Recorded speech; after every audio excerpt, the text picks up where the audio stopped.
കഴിഞ്ഞ ദിവസം ഒരു ചെറുപ്പക്കാരനെ അറസ്റ്റ് ചെയ്തു, ലഹരി ഉപയോഗിച്ചു എന്ന് പറഞ്ഞ്. ലഹരി നമ്മുടെ മക്കളുടെ ആഘോഷമാണ്. ലഹരി ഉപയോഗിക്കുന്നവർ നമ്മുടെ മക്കളുടെ സെലിബ്രിറ്റിയാണ്. ഇതെല്ലാവർക്കും ഒഴുകിയിറങ്ങാൻ എളുപ്പമുള്ള വഴിയാണ്. പക്ഷേ അല്പമൊന്ന് മുകളിലേക്ക് മലമ്പാത ചവിട്ടിക്കയറാൻ പ്രയാസമുണ്ട്. എങ്കിലേ ഉച്ചിയിലെത്തൂ, ഇല്ലെങ്കിൽ പാതാളക്കുഴിയിലേക്ക് പെട്ടെന്നിറങ്ങാം. ആ പയ്യനെ അറസ്റ്റ് ചെയ്തു. അറസ്റ്റ് ചെയ്തതിൽ പ്രതിഷേധങ്ങളുണ്ടായി. പക്ഷെ അവനൊരു തിരിച്ചറിവുണ്ടായി. എൻ്റെ ഫാൻസ് എന്നെ അനുകരിക്കരുത്, എൻ്റെ സങ്കടം അവിടെയാണെന്നാ പയ്യൻ പറയുകയുണ്ടായി. അതൊരു തിരിച്ചറിവാണ്. ഞാൻ കുടിക്കുകയും കഴിക്കുകയും ഒക്കെ ചെയ്യുന്നവനാണ്, പക്ഷേ എൻ്റെ അനുയായികൾ എന്നെ അനുകരിക്കരുതെന്ന് പറയാനുള്ള ഒരു തിരിച്ചറിവെങ്കിലും ആ ചെറുപ്പക്കാരൻ ഉണ്ടായതിൽ ഞാൻ അവനെ അഭിനന്ദിക്കുക. ഇസ്രയേലിൽ ഇപ്പോൾ ഇതാ വീണ്ടും തീ പടർന്നു ഇരിക്കുന്നു. ഇസ്രയേലിന് അത് നിയന്ത്രിക്കാനാവുന്നില്ല. അപ്പോൾ ഇതെല്ലാത്തിനുമിടയിൽ ഒരു വെള്ളപ്പൊക്കം, അല്ലെങ്കിൽ ഒരു ഭൂമികുലുക്കം, അല്ലെങ്കിൽ ഒരു തീ, ഒരു കാട്ടുതീ, അഥവാ അള്ളാഹുവിൻ്റെ ആയുധങ്ങൾ, ഡിവൈൻ വെപ്പൺസ്, അള്ളാഹുവിൻ്റെ ആയുധങ്ങൾ അതാ. ആറ്റം ബോംബില്ലല്ലോ അള്ളാഹ്ക്ക്, അതുകൊണ്ട് പടച്ചവനൊന്നും പറ്റില്ല. ആറ്റം ബോംബും ആണവ റിയാക്ടറുകളും സുനാമി വന്നപ്പോൾ ജപ്പാൻ്റേത് മുഴുവൻ പ്രളയത്തിൽ പ്രയോജനരഹിതമായി പോയി, അത് നശിച്ചുപോയി. ആറ്റമിക് റിയാക്ടർ എന്ന് പറയുന്നത് വലിയ ശക്തിയാണെങ്കിൽ അള്ളാഹുവിൻ്റെ ഡിവൈൻ വെപ്പൺസ് അത് വെള്ളമാണ്, അത് അഗ്നിയാണ്, അത് വായുവാണ്, അത് മണ്ണാണ്.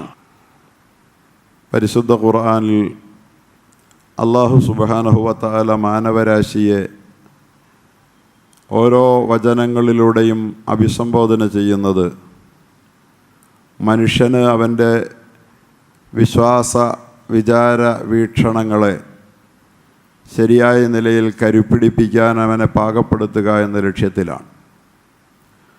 മനുഷ്യൻ്റെ അകവും പുറവും അറിയുന്ന അല്ലാഹു സുബ്ഹാനഹു വ തആല മനുഷ്യനോട് നൽകുന്ന കൽപ്പനകൾക്ക് അകം പുറ സാങ്കത്യമുണ്ടാകുമെന്നുള്ളതാണ് മറ്റുള്ള നിർദ്ദേശങ്ങളിൽ നിന്നും പരിശുദ്ധ ഖുർആനിൻ്റെ നിർദ്ദേശങ്ങളെ വ്യത്യസ്തമാക്കുന്നത്. വെറും ബാഹ്യ താല്പര്യങ്ങൾ മാത്രം മുമ്പിൽ വെച്ചുകൊണ്ട് നോക്കുന്ന ആളുകൾക്ക് അള്ളാഹുവിൻ്റെ കൽപ്പനകളുടെ പൊരുൾ പൂർണ്ണമായി മനസ്സിലാക്കാൻ കഴിയുമെന്നില്ല. ശരീരം മാത്രമാണ് മനുഷ്യനെന്ന് കരുതുന്നവർക്കത് മനസ്സിലാവില്ല. എന്നാൽ ശരീരത്തിനും അപ്പുറം ഒരു മനസ്സുണ്ട് കൂടിയുണ്ട് എന്നും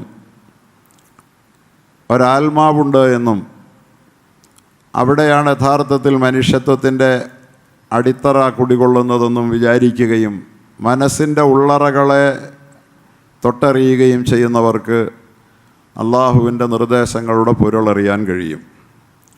പരിശുദ്ധ ഖുർആനിൽ അല്ലാഹു സുബ്ഹാനഹു വ തആല സൂറത്തുൽ ബലദിലൂടെ നമ്മളോട് പറഞ്ഞുകൊണ്ടിരുന്ന കാര്യം മനുഷ്യൻ്റെ ജീവിതം പ്രയാസകരമായ സരണിയിലൂടെ വഴികളിലൂടെ സഞ്ചരിക്കാൻ വേണ്ടി തയ്യാറാക്കപ്പെട്ടതാണെന്നാണ്. മനുഷ്യൻ അതിനുവേണ്ടി തന്നെ പ്രിപ്പയർ ചെയ്യപ്പെട്ടവനാണ്. പ്രയാസരഹിതമായൊരു ജീവിതത്തിൻ്റെ വഴി അല്ല മനുഷ്യന് വേണ്ടി അള്ളാഹു കണ്ടെത്തിയിട്ടുള്ളത്. ബുദ്ധിമുട്ടുക എന്നത് മനുഷ്യൻ്റെ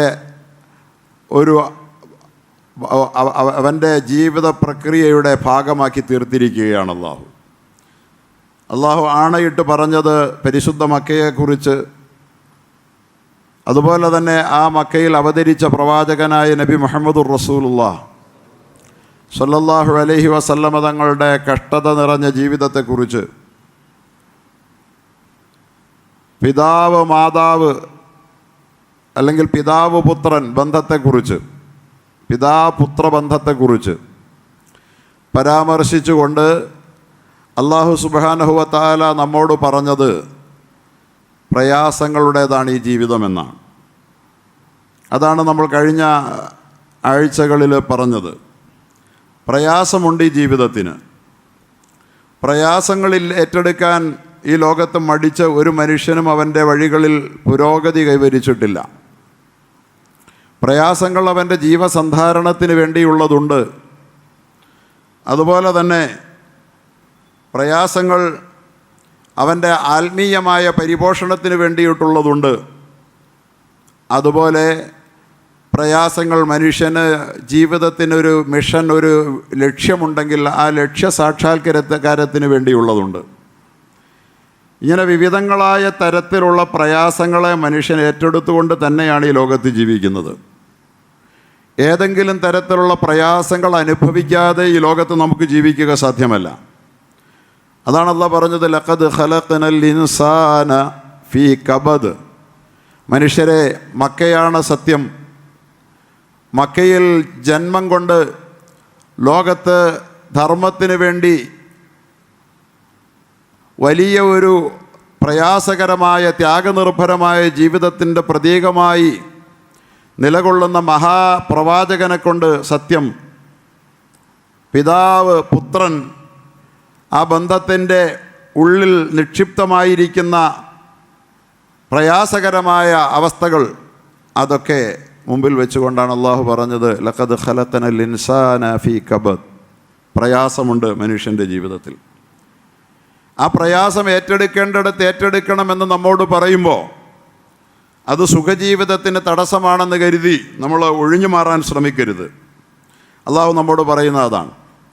പ്രയാസം ഏറ്റെടുക്കാൻ നമ്മോട് പറയുമ്പോൾ പലരും പറയുന്നത്, ഞങ്ങളിപ്പോൾ തന്നെ പ്രയാസത്തിലാണ്, ഞങ്ങൾ എത്രയാണ് അധ്വാനിച്ച് പണമുണ്ടാക്കിയത്, ഈ പണമൊക്കെ ഉണ്ടാക്കാൻ വേണ്ടി ഞങ്ങളുടെ ജീവിതം എത്ര വലിയ കഷ്ടപ്പാടിലാണ്, അതുകൊണ്ട് കഷ്ടപ്പെട്ട് അധ്വാനിച്ചാണ് ഞങ്ങളുടെ ജീവിതം കരുപിടിപ്പിക്കുന്നത് എന്ന് നിങ്ങൾ പറയുന്നു. ജീവിക്കാൻ, ഉണ്ണാൻ കഷ്ടപ്പാട്, ഉടുക്കാൻ കഷ്ടപ്പാട്, വീടുണ്ടാക്കാൻ കഷ്ടപ്പാട്, വാഹനമുണ്ടാക്കാൻ കഷ്ടപ്പാട്, അങ്ങനെ എല്ലാറ്റിനും കഷ്ടപ്പാടാണ്. എല്ലാവരും കഷ്ടപ്പാടിനെക്കുറിച്ച് പരാതി പറയുകയാണ്. എപ്പോൾ ചില ദൗത്യങ്ങൾക്ക് വേണ്ടി, ചില ലക്ഷ്യങ്ങൾക്ക് വേണ്ടി നിങ്ങളൽപ്പം പണിയെടുക്കണമെന്ന് പറയുമ്പോൾ അള്ളാഹു പറയുന്നു, യഖൂലു അഹ്ലക്തു മാലൻ ലുബദ. അവൻ പറയുകയാണ്, അയഹ്സബു അല്ലൻ യഖ്ദിറ അലൈഹി അഹദ്. അവൻ്റെ മേൽ ആർക്കും ഒരു നിയന്ത്രണവുമില്ല എന്നവൻ കരുതുകയാണോ? ഈ ലോകത്ത് നമ്മൾ എന്തെല്ലാം കഷ്ടപ്പാടുകൾ നമ്മുടെ ജീവിതത്തിൻ്റെ ലക്ഷ്യം നേടാൻ വേണ്ടി സഹിച്ചാലും ഏറ്റെടുത്താലും അതെല്ലാം കൺട്രോൾ ചെയ്യുന്നത് അതിനപ്പുറത്തൊരു ശക്തിയാണ്. ഒരതീത ശക്തിയുടെ നിയന്ത്രണത്തിന് അപ്പുറത്ത് ഈ ലോകത്ത് ആരെത്ര പണിയെടുത്താലും പണിയെടുത്തേ പറ്റൂ. പക്ഷെ പണിയെടുത്തു എന്നതുകൊണ്ട് ആരും നേടുകയില്ല. അയഹ്സബു അല്ല യഖ്ദിറ അലൈഹി അഹദ്. അവൻ്റെ മേൽ ഒരു ശക്തി, ഒരു മേലായ തമ്പുരാൻ്റെ നിയന്ത്രണമുണ്ടെന്ന് അവൻ കരുതുന്നില്ലേ?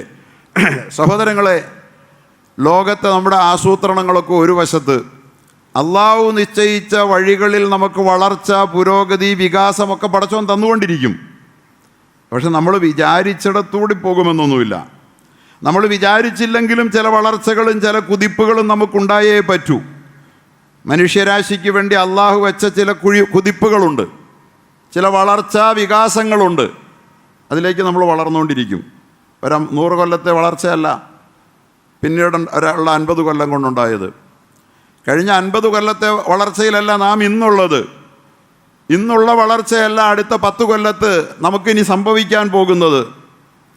ഇതൊക്കെ മനുഷ്യൻ്റെ വളർച്ചയാണ്. പക്ഷേ ഇത് മനുഷ്യൻ്റെ മിടുക്കാണെന്ന് പറഞ്ഞുകൂടാ.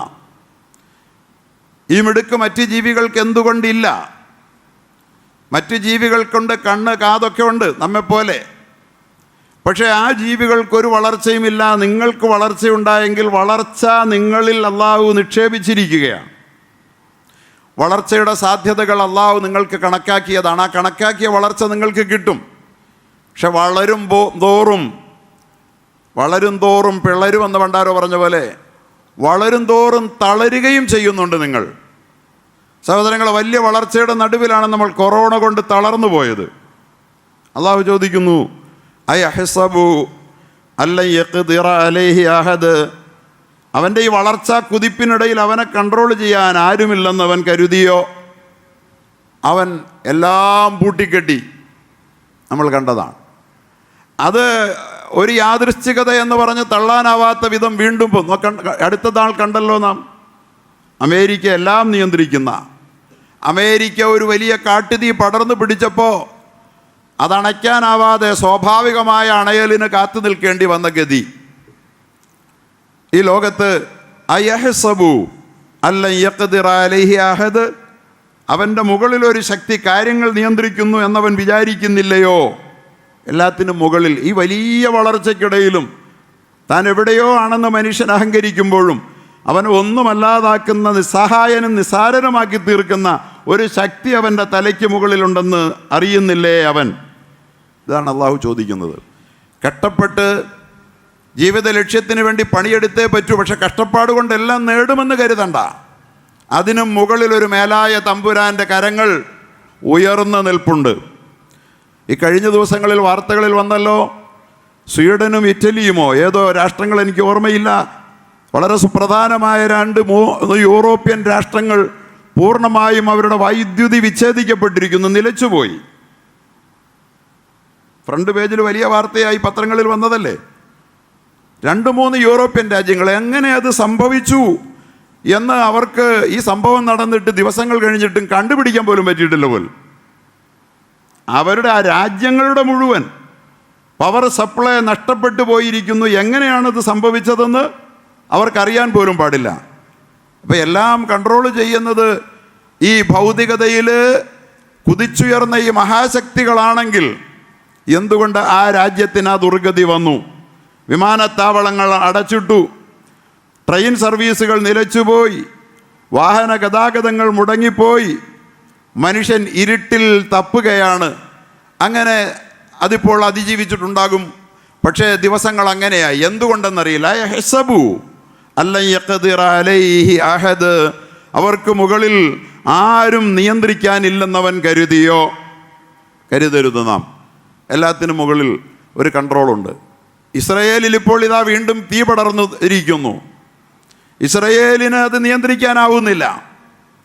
അപ്പോൾ ഇതെല്ലാത്തിനും ഇടയിൽ ഒരു വെള്ളപ്പൊക്കം, അല്ലെങ്കിൽ ഒരു ഭൂമികുലുക്കം, അല്ലെങ്കിൽ ഒരു തീ, ഒരു കാട്ടുതീ, അഥവാ അള്ളാഹുവിൻ്റെ ആയുധങ്ങൾ, ഡിവൈൻ വെപ്പൺസ്, അള്ളാഹുവിൻ്റെ ആയുധങ്ങൾ. അതാ ആറ്റം ബോംബില്ലല്ലോ അള്ളാഹ്ക്ക്, അതുകൊണ്ട് പടച്ചോനൊന്നും പറ്റില്ല. ആറ്റം ബോംബും ആണവ റിയാക്ടറുകളും. സുനാമി വന്നപ്പോൾ ജപ്പാൻ്റേത് മുഴുവൻ പ്രളയത്തിൽ പ്രയോജനരഹിതമായി പോയി, അത് നശിച്ചുപോയി. ആറ്റമിക് റിയാക്ടർ എന്ന് പറയുന്നത് വലിയ ശക്തിയാണെങ്കിൽ അള്ളാഹുവിൻ്റെ ഡിവൈൻ വെപ്പൺസ് അത് വെള്ളമാണ്, അത് അഗ്നിയാണ്, അത് വായുവാണ്, അത് മണ്ണാണ്. ഈ ചതുർഭൂതങ്ങളാണ്. ഇത് അള്ളാഹുവിൻ്റെ ആയുധങ്ങളാണ്, അനുഗ്രഹങ്ങൾ എന്ന പോലെ അവ അള്ളാഹുവിൻ്റെ ആയുധങ്ങളുമാണ്. അനുഗ്രഹിക്കാനുള്ള അള്ളാഹുവിൻ്റെ ഉപകരണങ്ങൾ എന്ന പോലെ നിഗ്രഹിക്കാനുള്ള പ്രപഞ്ചനാഥൻ്റെ ആയുധങ്ങളുമാണെന്ന് മറക്കരുത്. അതെപ്പോഴും അള്ളാഹു നമ്മുടെ നേരെ തിരിച്ചു വയ്ക്കാം. നാം കാണുകയാണ്. ഈ ചോദ്യത്തിന് എന്നും പ്രസക്തിയുണ്ട്, ഇന്നും വലിയ പ്രാധാന്യമുണ്ട്. അവൻ കരുതുന്നുവോ? അവനങ്ങ് പണിയെടുത്തു, അവൻ പണിയെടുത്തേ അവന് വളരാൻ നിലനിൽക്കാൻ കഴിയൂ എന്നത് റബ്ബിൻ്റെ നിശ്ചയമാ. പണിയെടുക്കണം. ഏത് നല്ല ലക്ഷ്യമുണ്ടെങ്കിലും പണിയെടുക്കണം. എല്ലാവരും ഒരു കാര്യം സമ്മതിക്കും, പണിയെടുത്ത് ലക്ഷ്യം നേടാൻ വേണ്ടി സൃഷ്ടിക്കപ്പെട്ട മനുഷ്യനാണ്. ജീവസന്ധാരണത്തിന് പണിയെടുക്കണം, തർക്കമില്ല. ജീവിത വിജയം കൈവരിക്കണമെങ്കിൽ, ഭക്ഷണം കഴിക്കണമെങ്കിൽ, കൃഷി ചെയ്യണം, അല്ലെങ്കിൽ കച്ചവടം ചെയ്യണം, വിദ്യാഭ്യാസം ചെയ്യണം, ഉദ്യോഗം ചെയ്യണം, തർക്കമൊന്നുമില്ല. അതിനാണ് ഞങ്ങളുടെ ജീവിതം. അതെ. പക്ഷേ രണ്ടാമതൊരു ലക്ഷ്യമുണ്ടല്ലോ, ആത്മപോഷണം. അവൻ്റെ ആത്മാവിനെ മനുഷ്യനാക്കി വളർത്തി നിലനിർത്തണമെന്നുള്ള ലക്ഷ്യം. മൃഗമാകാതെ നോക്കണ്ടേ അതിനെ പിശാചാകാതെ നോക്കണ്ടേ? അതിനൊരു പണിയുണ്ട്. അക്കാര്യം മാത്രം അംഗീകരിക്കാൻ തയ്യാറല്ല, അതിന് പണിയെടുക്കാൻ തയ്യാറല്ല. വെറും നീറ്റിലെപ്പോളയ്ക്ക് തുല്യമാം ജീവനെ പോറ്റുവാനത്രേ ദുഃഖിക്കുന്നു മനുഷ്യർ എന്ന് പറഞ്ഞ ഈ നീറ്റിലെപ്പോളയ്ക്ക് തുല്യമാം അരച്ചാൻ വയറ് പോറ്റാൻ ജീവിതകാലം മുഴുവൻ അധ്വാനിക്കണം. പക്ഷേ ജീവിതത്തിൻ്റെ അനന്തകാലത്തേക്ക് അവനെ കൈപിടിച്ചാനയിക്കാൻ അവൻ്റെ ഉള്ളിൽ നിക്ഷേപിച്ചിരിക്കുന്ന ആത്മാവിൻ്റെ വിശുദ്ധിയെ, സന്തുലിതത്തെ തളർത്തിക്കളയാതെ അതിനെ സജീവമാക്കി നിലനിർത്താൻ പക്ഷെ പണിയെടുക്കണമെന്ന് പറയുമ്പോഴാണ് എല്ലാവർക്കും പ്രയാസം. അതിന് പണിയെടുക്കാൻ പറ്റില്ല. അതിന് പണിയെടുക്കാം. അതിന് നിസ്കരിക്കണം. ഉറക്കം നഷ്ടപ്പെടുത്തി നിസ്കരിക്കണം, അതൊരു അധ്വാനമാണ്. റമദാനിലെ നോമ്പതിൻ്റെ അധ്വാനമാണ്. അത് ശരീരത്തെ പുഷ്ടിപ്പെടുത്താനുള്ള നമ്മുടെ പണിയെടുക്കൽ അധ്വാനം പോലൊരു വലിയ അധ്വാനമാണ്. അപ്പോൾ ഒരധ്വാനം നമുക്ക് സ്വീകാര്യമാണ്. പക്ഷേ ഉള്ളിൽ മറഞ്ഞു കിടക്കുന്ന ആത്മാവിന് വേണ്ടിയും ചില അധ്വാനങ്ങൾ ആവശ്യമാണെന്ന് പറഞ്ഞാൽ അതെന്തുകൊണ്ട് അസ്വീകാര്യമാകുന്നു? അതുകൊണ്ട് ഇതിനൊക്കെ അതോടൊപ്പം തന്നെ നിൻ്റെ ജീവിതത്തിന് ഈ ലോകത്ത് നേടേണ്ടുന്ന ചില മിഷനുകളുമുണ്ട്, ലക്ഷ്യങ്ങളുണ്ട്. ആ ലക്ഷ്യങ്ങൾ സാക്ഷാത്കരിക്കാൻ, ഈ ലോകത്ത് നന്മ നിലനിർത്താൻ, ഈ ലോകത്ത് പെരുകുന്ന പടർന്ന് പന്തലിക്കുന്ന ആരെയും മുക്കിക്കളയുന്ന തിന്മയുടെ ഉയർന്ന് വരുന്ന ഈ മഹാപ്രളയത്തെ തകർത്ത് തോൽപ്പിക്കാൻ, ഇവിടെ നന്മ സമൂഹത്തിൽ നിലനിർത്താൻ, തിന്മയെ നിരാകരിക്കാൻ സാമൂഹികമായി ചില പണികളുണ്ട്, അധ്വാനങ്ങളുണ്ട്. ആ കഷ്ടപ്പാട് നിങ്ങൾക്കുള്ളതാണ്. കഷ്ടപ്പെട്ടേ ലക്ഷ്യം നേടൂ എന്നത് പ്രതീകങ്ങളെ സൂചിപ്പിച്ചുകൊണ്ട് അള്ളാഹു പറഞ്ഞു. അത് ഉണ്ണുന്നതിലും ഉടുക്കുന്നതിലും ഭൗതികമായ ലക്ഷ്യങ്ങൾ നേടുന്നതിലും സമ്മതിക്കുന്ന നമ്മൾ ആത്മീയമായ ലക്ഷ്യം നേടുന്ന കാര്യത്തിൽ പണിയെടുക്കണമെന്ന് പറഞ്ഞാൽ വിഷമമാണ്. അത് താനെ രക്ഷപ്പെട്ടുള്ളൂ എന്നാ. അങ്ങനൊന്നില്ല. ആത്മാവിനെ സുരക്ഷിതമാക്കാൻ, ആത്മാവിൻ്റെ ജൈവ പ്രകൃതി വിശുദ്ധി കാത്തു സൂക്ഷിക്കാൻ ഈ ലോകത്തെ ഏറ്റവും വലിയ അധ്വാനങ്ങൾ അരങ്ങേറിയിട്ടുള്ളത് ആ മേഖലകളിലാണ്. അവിടെ ആര് പണിയെടുത്തില്ലയോ അവർ എന്നും പരാജിതരാണ്. പണിയെടുക്കുന്നിടത്തെ വിജയിക്കൂ. സഹോദരങ്ങളെ, വെറും മണ്ണിൽ പണിയെടുത്തപ്പോഴാ മനുഷ്യൻ ഇന്ന് ആകാശസീമകളിൽ പാറിപ്പറക്കുന്നത്. ഭൂമിയിലെ നിക്ഷേപിക്കപ്പെട്ടിരിക്കുന്ന മണ്ണിലെ ഇരുമ്പിൻ്റെ അയിരുകളെ, ധാതുക്കളെ പണിയെടുത്ത് സംസ്കരിച്ച് വളർത്തിയപ്പോൾ നമ്മെപ്പോലുള്ള നൂറുകണക്കിന് ആളുകളെയും കൊണ്ട് ആകാശസീമകളിൽ ചീറിപ്പറക്കുന്ന വാഹനങ്ങൾ നമ്മൾ നിർമ്മിച്ചു. പണിയാണ്, അധ്വാനമാണ് യഥാർത്ഥത്തിൽ അതിന് പ്രാപ്തരാക്കിയത്. വെറും മണ്ണിനെ, അതുപോലെ തന്നെ ഇരുമ്പിൻ്റെ ധാതുവിനെ, അയിരിനെ, അതിനെ ഒരു അധ്വാനം നടത്തിയപ്പോൾ നമുക്ക് പറക്കാനാവില്ല. പക്ഷെ നമ്മയും കൊണ്ട് അവയ്ക്ക് പറക്കാനാവുന്നിടത്തേക്ക് എത്തിക്കാനാവുന്നത് അധ്വാനത്തിൻ്റെ മൂല്യമാണ്. അധ്വാനിച്ചാൽ ഇവിടെ സാധ്യമാകാത്തതൊന്നുമില്ല.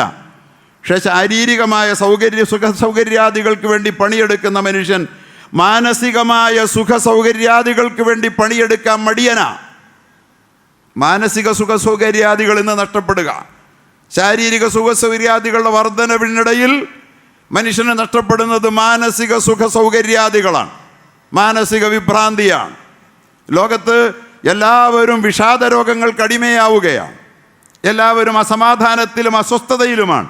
കാരണം അവിടുത്തെ സമാധാനത്തിന് വേണ്ടിയുള്ള അധ്വാനങ്ങൾ ശാരീരിക സുഖത്തിൻ്റെ അധ്വാനത്തെക്കാൾ തുലവും തുച്ഛമാണ്.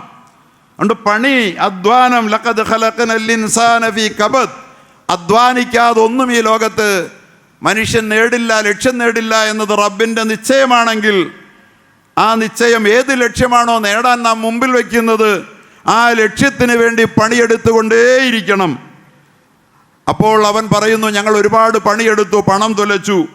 അവൻ പറയുകയാണ്, യഖൂലു അഹ്ലക്തു മാലൽ ലുബദ, ഒരുപാട് പണിയെടുത്തിട്ടാണല്ലോ ഞങ്ങൾ ഈ പണമൊക്കെ ഉണ്ടാക്കിയത്. അങ്ങനെയാണല്ലോ ഞങ്ങളുടെ ഈ ജീവിതമൊക്കെ ഞങ്ങൾ ഒരു വഴിക്കാക്കി എടുക്കുന്നത്. അതുകൊണ്ട് ഒരുപാട് കാശ് ഞങ്ങൾ ഇപ്പം തന്നെ ചിലവാക്കി. അതുകൊണ്ട് ഇനിയും ഞങ്ങളോട് പണിയെടുക്കാൻ പറയരുത്, ഇനിയും ഞങ്ങളോട് പൈസ ചോദിക്കരുത്. ഞങ്ങൾ ഡോക്ടറാക്കാൻ വേണ്ടി, MBA ആക്കാൻ വേണ്ടി, എൻജിനീയർ ആക്കാൻ വേണ്ടി, വീട് പണിയാൻ വേണ്ടി, കാറ് പണിയാൻ വേണ്ടി ഞങ്ങൾ ഒരുപാട് പൈസ ചിലവാക്കി. ഇനി അള്ളാഹുവിൻ്റെ ദീനിന് വേണ്ടി, പള്ളി പണിയാൻ വേണ്ടി, മദ്രസകൾ നിലനിൽക്കാൻ വേണ്ടി, ദീനീ സ്ഥാപനങ്ങൾ നിലനിൽക്കാൻ വേണ്ടി, ആത്മീയ പോഷണത്തിന് ആവശ്യമായ വഴികളിൽ പണം ചെലവാക്കണം എന്ന് പറയരുത്. ഞങ്ങൾ ഒരുപാട് ചെലവാക്കി. തരക്കാർ പറയുകയാണ്, യഖൂലു അഹ്ലക്തു മാലൽ ലുബദ, ഞങ്ങൾ ഒരുപാട് പണം ചെലവാക്കിയതാണ്. പക്ഷേ എത്ര പണമുണ്ടാക്കിയും ചെലവഴിച്ചുമാണ് ഞങ്ങൾ ഈ നിലയിലെത്തിയത് എന്നാണ് അവർ വേണ്ട വഴിയിൽ അധ്വാനിക്കാൻ വേണ്ടി അവരോട് ആവശ്യപ്പെടുമ്പോൾ അവർ പറയുന്ന ന്യായം. പക്ഷേ ഈ പൈസയെല്ലാം ഉണ്ടാക്കി ചെലവഴിക്കുന്ന ഞങ്ങൾക്ക് ഇനി ഒന്നിനും വേണ്ടി പണിയെടുക്കാൻ മനസ്സില്ല എന്നാണ് നിങ്ങളുടെ നയമെങ്കിൽ, അവിടെയാണ് അള്ളാഹു പറഞ്ഞത്, പണിയെടുത്തതുകൊണ്ട് നിങ്ങൾ ലക്ഷ്യം നേടൂല. നിങ്ങളുടെ ലക്ഷ്യം പലപ്പോഴും പരാജയത്തിലാണ്. ലോകത്തെ സാമ്പത്തിക ശാസ്ത്രജ്ഞന്മാരെല്ലാവരും ഒരുമിച്ച് ആലോചിച്ച് സാമ്പത്തിക വളർച്ചയ്ക്ക് പദ്ധതികൾ ആലോചിക്കുക, എല്ലാ സാമ്പത്തിക ശാസ്ത്രജ്ഞന്മാരും. പക്ഷേ സാമ്പത്തിക രംഗം അത് തകരുകയാണ്, സാമ്പത്തിക മാന്ദ്യം വരികയാണ്. എല്ലാ സമ്പന്നരും ശാസ്ത്രജ്ഞന്മാരും മാന്ദ്യം വരാതിരിക്കാനാണ് ശ്രമിക്കണേ, പക്ഷേ സാമ്പത്തിക മാന്ദ്യം വരികയാണ്. പലിശയാണ് വളർച്ചയുടെ വഴിയെന്നവർ എല്ലാ ഗവേഷണങ്ങളും നടത്തി ആവോളം തെളിയിക്കാൻ ശ്രമിക്കുന്നു.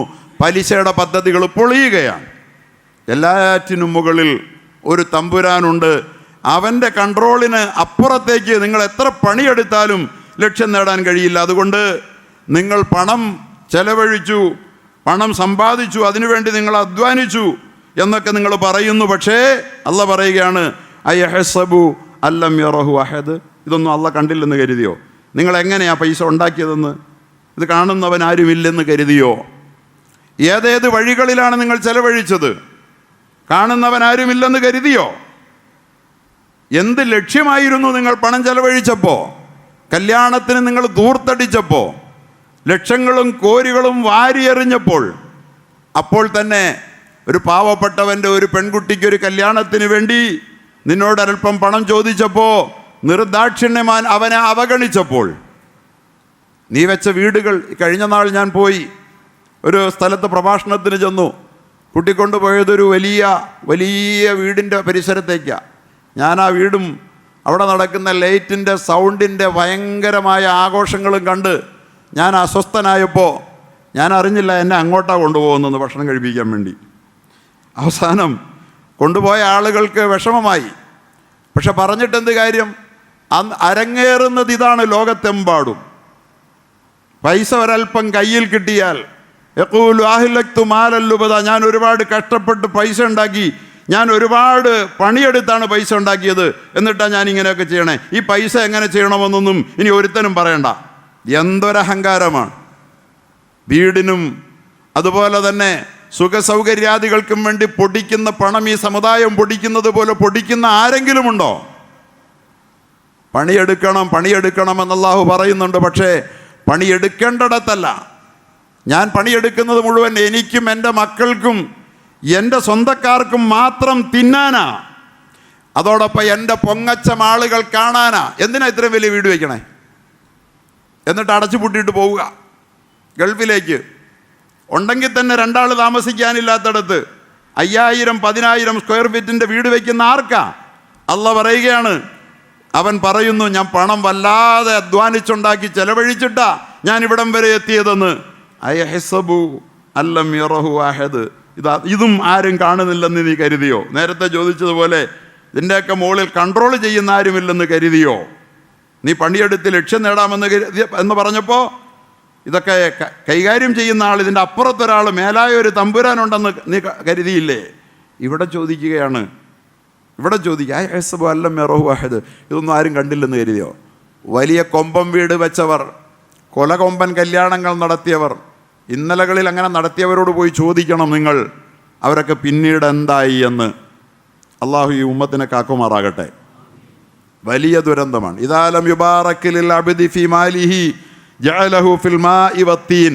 ഒരുത്തൻ്റെ ധനത്തിൽ അള്ളാഹു ഒരു ബർക്കത്തും കൊടുത്തിട്ടില്ല എന്ന് പറഞ്ഞാൽ അത് നന്നായി സമ്പാദിച്ചിട്ടില്ല, നല്ലതിൽ ചെലവഴിക്കാൻ ഒരു ഭാഗ്യവും അള്ളാഹുവിന് കൊടുത്തില്ല എന്നതിൻ്റെ തെളിവ് ജഅലഹു ഫിൽ മാഇ വത്തീൻ, മണ്ണിലും വെള്ളത്തിലും അതാക്കി കളയുക എന്നുള്ള കെട്ടിട നിർമ്മാണത്തിലാക്കുകയാണ് റസൂലുള്ളാഹി. ഒരു മനുഷ്യൻ്റെ ധനത്തിൻ്റെ സമ്പാദ്യത്തിലും ഖൈറില്ല, അവൻ നല്ലതിൽ വിനിയോഗിക്കുകയും ചെയ്യുന്നില്ല എന്നുള്ളതിൻ്റെ ഏറ്റവും വലിയ തെളിവ് കെട്ടിടം നിർമ്മിക്കാൻ വേണ്ടിയിട്ട് അവൻ അതിനു വേണ്ടി പണം ചെലവാക്കുന്ന. അങ്ങനെ ഒരുത്തനെ കണ്ടാൽ അവൻ സമ്പാദിച്ചതിലും ഖൈറില്ല, ചെലവാക്കുന്നതിലും ഖൈറില്ലെന്ന് തീരുമാനിച്ചോണമെന്ന് റസൂലുള്ളാഹി സല്ലല്ലാഹു അലൈഹി വസല്ലം പറഞ്ഞു. അള്ളാഹ് ചോദിക്കുക, യഹ്സബു അല്ലം യറഹു അഹദ്. ഇതൊന്നും അള്ളാഹ് കണ്ടില്ലെന്നും കരുതിയോ? അള്ളാഹു കണ്ടുവച്ചിട്ടുണ്ട്. അള്ളാഹു പറയാണ്, അള്ളാഹു കണ്ടുവച്ചിട്ടുണ്ട്. അപ്പോൾ കാറിനും വീടിനും അതുപോലെ തന്നെ മക്കൾക്ക് പഠിക്കാനും പൊങ്കച്ച കല്യാണങ്ങൾക്കും ആർഭാടങ്ങൾക്കും ഒക്കെ വേണ്ടി പണം ചെലവഴിച്ചിട്ട് ഞാൻ ഒത്തിരി പണം ചെലവഴിച്ചു, എനിക്ക് ഒരുപാട് കാശിൻ്റെ ആവശ്യം വന്നു. വലിയ മുതലാളിമാരുടെ അടുത്ത് നല്ല കാര്യത്തിന് ചെന്നാൽ ചിലപ്പോൾ പറയുന്നത്, മോടെ കല്യാണം ഇപ്പം കഴിഞ്ഞുള്ളതുകൊണ്ട് ഇപ്പം കാശിന് അല്പം ഷോർട്ടേജാന്ന്. മനസ്സിലായില്ലേ? അവൻ എത്ര കോടിയാ മോക്ക് വേണ്ടി ചിലവാക്കിയതെന്നറിയില്ല. അവൻ്റെ ആസ്തി എത്രയാണെന്നറിയില്ല. ഒരു നല്ല കാര്യം പറയുമ്പോൾ മോടെ കല്യാണം ഇപ്പോൾ കഴിഞ്ഞതേ ഉള്ളൂ. ഇതാണ് അവൻ പറയുന്നത്. ഇതാണ് ഈ പറയുന്നത് എന്തെന്ന്, യഖൂലു അഹ്ലക്, ഞാൻ ഒരുപാട് കാശ് പൊടിച്ചിട്ടിരിക്കുകയാണ്, ഒരുപാട് കാശ് തൊലച്ചിട്ടിരിക്കുകയാണ്. ഇപ്പോൾ വീട് വെച്ചങ്ങ് മാറിയതേ ഉള്ളൂ. ശരിയല്ലേ അവൻ പറയണേ? വീട് വെച്ചങ്ങ് മാറിയതേ ഉള്ളൂ, 10 കോടിയുടെ വീട് ഇപ്പോൾ വെച്ച് മാറിയതേ ഉള്ളൂ. അതുകൊണ്ട് ഇതൊന്നും ചോദിച്ചുകൊണ്ട് പടച്ചവനോർത്തി ഉസ്താദുമാർ വരരുത് എന്ന് പറയുന്ന ആളുകളോട് അല്ലാഹ് ചോദിക്കുകയാണ്, അലം അയഹ്സബു അലം യറഹു അഹദ്. എന്നിട്ട് അവനോട് അള്ളാഹു അടുത്ത ചോദ്യങ്ങൾ ചോദിക്കുകയാണ്. അലം നജ്അൽ ലഹു ഐനൈൻ വലിസാനൻ വശഫതൈൻ വഹദൈനാഹു നജ്ദൈൻ. അവന് 2 കണ്ണുകൾ നാം നൽകിയത് കൊണ്ടല്ലേ അവൻ ഈ അധ്വാനവും അതിലൂടെയുള്ള സമ്പാദ്യവും ഒക്കെ ഉണ്ടാക്കിയത്? 2 കണ്ണ് എൻ്റെതായിരുന്നില്ലേ? എനിക്ക് അവനോട് ചോദിക്കാൻ അവകാശമില്ലേ നന്മയുടെ വഴിയിൽ ചെലവഴിക്കാൻ, അവൻ്റെ സമ്പാദ്യത്തിൽ നിന്നൊരു പങ്ക് ചോദിക്കാൻ, സക്കാത്ത് ഇത്ര വിഹിതം കൊടുക്കണമെന്ന് പറയാൻ എനിക്ക് അവകാശമില്ലേ? അവന് കണ്ണുണ്ടായിരുന്നില്ലെങ്കിൽ, ഞാൻ കൊടുത്ത കണ്ണില്ലായിരുന്നെങ്കിൽ അവനിത് സാധ്യമാകുമായിരുന്നോ? വലിസാനൻ, ഒരു നാവും, ആശയ സംവേദനത്തിന്, മനസ്സിൽ ഉണരുന്നതെന്തും ആലോചിച്ച് നിൽക്കുക പോലും വേണ്ടാതെ അക്ഷരങ്ങളായി നാവിലൂടെ വഴുതി ഒഴുകുന്ന വിധത്തിൽ ഒരു നാവും, എല്ലാം കാണാൻ, സൗന്ദര്യം ആസ്വദിക്കാൻ ഒരു കൊച്ചു കണ്ണെന്ന് പറയുന്ന ഒരു മാംസ ചക്ഷുസാണത്. അതിൻ്റെ ഉള്ളിൽ എന്തെന്ത് അത്ഭുതങ്ങളാണ് അള്ളാഹു സമാഹരിച്ചത്. അത് അവൻ്റെതായിരുന്നോ? അതുകൊണ്ടല്ലേ അവനിതെല്ലാം നേടിയത്. അലം നജ്അൽ ലഹു ഐനൈൻ വലിസാനൻ വശഫതൈൻ, 2 ചുണ്ടും അള്ളാഹ് കൊടുത്തത്. അള്ളാഹുടെ അനുഗ്രഹങ്ങളെക്കുറിച്ച് അള്ളാഹു ചോദിക്കുന്നത് ഈ പറഞ്ഞതൊക്കെ അവന് അള്ളാഹ് കൊടുത്തത് കൊണ്ടല്ലേ.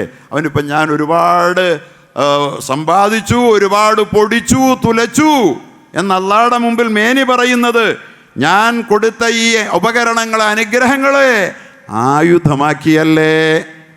ചിന്തിക്കണം സഹോദരങ്ങളെ. അള്ളാഹുടെ കണ്ണുകൊണ്ട് അവൻ കണ്ട്, അള്ളാഹുടെ നാവ് ഉപയോഗിച്ചവൻ സമർത്ഥമായി സംസാരിച്ച്, അള്ളാഹു നൽകിയ മനോഹരമായ ചുണ്ടുകൾ കൊണ്ട് അവൻ സംസാരിച്ച്, അവൻ ആശയവിനിമയം നടത്തി, ആളുകളെ അഭിസംബോധന ചെയ്ത്, അവന് ആളുകളെ ട്രീറ്റ് ചെയ്ത് ഒക്കെ അവൻ പെരുകി, അവൻ വളർന്നു. എന്നിട്ട് അള്ളാഹു ആവശ്യപ്പെടുന്ന വഴികളിൽ അധ്വാനം ചെലവഴിക്കാൻ, അധ്വാനത്തിൻ്റെ ഫലം ചെലവഴിക്കാൻ അവന് മനസ്സില്ലെന്നോ? സൂറത്തുൽ ബലദ് ചോദിക്കുക, അതല്ലേ നമ്മുടെ ഉള്ളിലിരിപ്പ്. അള്ളാഹു ചോദിക്കുകയാണ്, ഫലഖ് വഹദൈനാഹു നജ്ദൈൻ. ഈ 3 കൊടുത്തത് മാത്രമല്ല, 2 വഴികളും അള്ളാഹു അവൻ്റെ മുമ്പിൽ തുറന്നിട്ടു. 2 വഴികളുണ്ട് കേട്ടോ, ഒരു വഴി അല്ല, 2 വഴിയുണ്ട് മനുഷ്യന്. മൃഗത്തിൻ്റെ മുമ്പിലില്ലാത്ത, പ്രാണികളുടെ മുമ്പിലില്ലാത്ത, പറവകളുടെ മുമ്പിലില്ലാത്ത, മറ്റ് ജീവജാലങ്ങളുടെ മുമ്പിലൊന്നുമില്ലാത്ത 2 വഴികളും അവൻ്റെ മുമ്പിൽ അള്ളാഹു തന്നെയാണ് തുറന്നിട്ടത്. നന്മയും തിന്മയും അവൻ്റെ ഉള്ളിൽ മാത്രമാണ് തോന്നിപ്പിച്ചത്. ഫഅൽഹമഹാ ഫുജൂറഹാ വതഖ്വാഹാ. നല്ലതും തീയതും അള്ളാഹുവാണ്. വനഫ്സിൻ വമാ സവ്വാഹാ. മനസ്സിനെ ബാലൻസ് ചെയ്ത് നല്ലതും ചീത്തയും അള്ളാഹുവാണ് തോന്നിപ്പിച്ചത്. സത്യം പറയണമെന്നും വേണ്ട എന്നുമുള്ള 2 തോന്നലുകളും മറ്റു ജീവികൾക്കില്ലാത്ത വിധം അവനിൽ തോന്നിച്ചത് അള്ളാഹുവാണ്. നീതി അനീതിയുടെ 2 ബോധങ്ങൾ അവൻ്റെ ഉള്ളിൽ തുറന്നിട്ടത് അള്ളാഹുവാണ്. അതുകൊണ്ട് 2 പാതകൾ അവൻ്റെ മുമ്പിൽ തുറന്നിട്ടിരിക്കുന്നു. ഒന്ന് സുഗമമായ പാത, ഒന്ന് അത് അഗാധങ്ങളിലേക്ക്, ഗർത്തങ്ങളിലേക്ക് ഊർന്നിറങ്ങാവുന്ന ഒരു പാത. മറ്റൊന്ന് വലിയ ഉന്നതങ്ങളിലേക്ക് കയറിപ്പോകുന്ന മലമ്പാത. 2 പാതകളാണ്. ഫലഖ് തഹമൽ അഖബ. എന്നിട്ടവൻ മലമ്പാത താണ്ടാൻ മടിക്കുകയാണല്ലോ. മലമ്പാത താണ്ടിയാലേ ഉച്ചിയിലെത്തൂ. മലമ്പാത താണ്ടിയാലേ ഉച്ചിയിലെത്തൂ. ഊട്ടിയിൽ പോകണമെങ്കിൽ ആ പിൻവളവുകൾ കയറി ചെല്ലണം. വേണ്ടേ? ഹെയർ പിൻ വളവുകൾ കയറി ചെല്ലണം. ഇത്രയും വലിയ മുകളിലാണത്. അതുകൊണ്ട് ഞാൻ ഈ മലമ്പാത താണ്ടൂല, നീ എത്തൂല. നീ ആ 2 പാതയുണ്ട് ഇവിടെ. ഊർന്നിറങ്ങാവുന്നൊരു പാത, അധപ്പതനത്തിൻ്റെ മൃഗതുല്യമായ ഒരു പാത.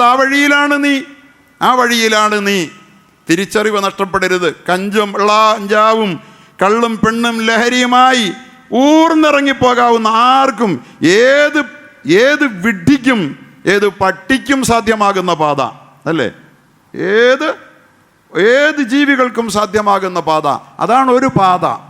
കഴിഞ്ഞ ദിവസം ഒരു ചെറുപ്പക്കാരനെ അറസ്റ്റ് ചെയ്തു, ലഹരി ഉപയോഗിച്ചു എന്ന് പറഞ്ഞ്. ലഹരി നമ്മുടെ മക്കളുടെ ആഘോഷമാണ്. ലഹരി ഉപയോഗിക്കുന്നവർ നമ്മുടെ മക്കളുടെ സെലിബ്രിറ്റിയാണ്. ഇതെല്ലാവർക്കും ഒഴുകിയിറങ്ങാൻ എളുപ്പമുള്ള വഴിയാണ്. പക്ഷേ അല്പമൊന്ന് മുകളിലേക്ക് മലമ്പാത ചവിട്ടിക്കയറാൻ പ്രയാസമുണ്ട്. എങ്കിലേ ഉച്ചിയിലെത്തൂ, ഇല്ലെങ്കിൽ പാതാളക്കുഴിയിലേക്ക് പെട്ടെന്നിറങ്ങാം. ആ പയ്യനെ അറസ്റ്റ് ചെയ്തു. അറസ്റ്റ് ചെയ്തതിൽ പ്രതിഷേധങ്ങളുണ്ടായി. പക്ഷെ അവനൊരു തിരിച്ചറിവുണ്ടായി.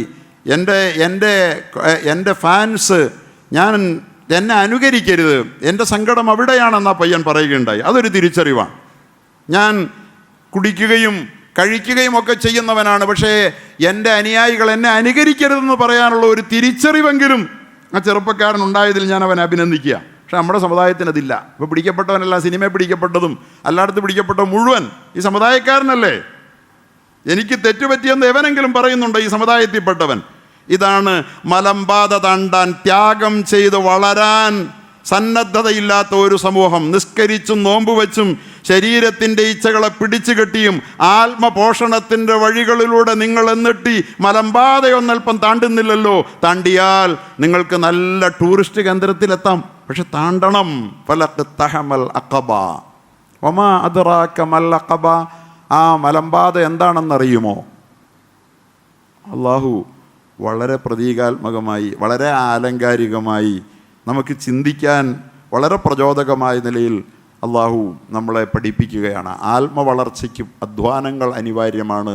നമ്മളത് ഏറ്റെടുക്കാൻ തയ്യാറല്ലെങ്കിൽ നമ്മളും നമ്മുടെ തലമുറയും തകർന്നു പോകുമെന്നാണ് ഈ പറയുന്നതിൻ്റെ ആകത്തുക. അള്ളാഹു മനസ്സിലാക്കി തരുമാറാകട്ടെ. മനസ്സിലാക്കി പഠിച്ച് പരിശുദ്ധ ഖുർആനിൻ്റെ ആയാത്തുകളെ പരിചിന്തനം ചെയ്ത് നമ്മുടെ വഴികൾ ശരിയായ നിലയിൽ കണ്ടെത്താൻ പടച്ച റബ്ബ് നമ്മെ സഹായിക്കുമാറാകട്ടെ എന്ന് ദുആ ചെയ്യുകയാണ്.